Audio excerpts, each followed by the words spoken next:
пейте, да кушайте, пожалуйста, и пейте на здоровье, не забывайте наполнять бокалов уже рюмочки.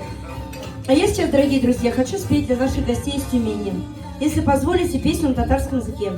Когда нам приезжают гости из других регионов, мы их без татарской песни, конечно же, отпустить не можем ни в коем случае.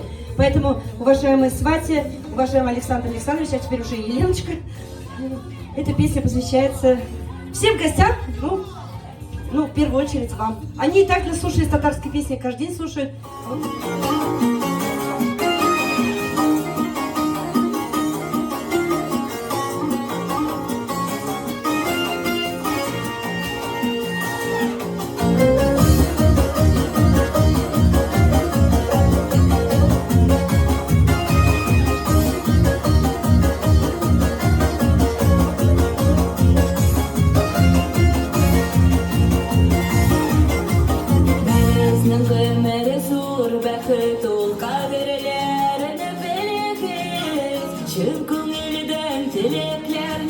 Biz de kabul ederiz.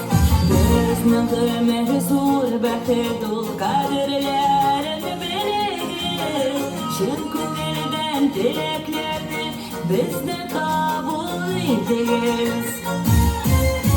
Baxtda, shodlikda, esenlikda, sog'likda o'tsin umr yo'llarimiz tozalikda, boylikda. Baxtda, shodlikda, esenlikda, sog'likda o'tsin umr yo'llarimiz tozalikda.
Nurul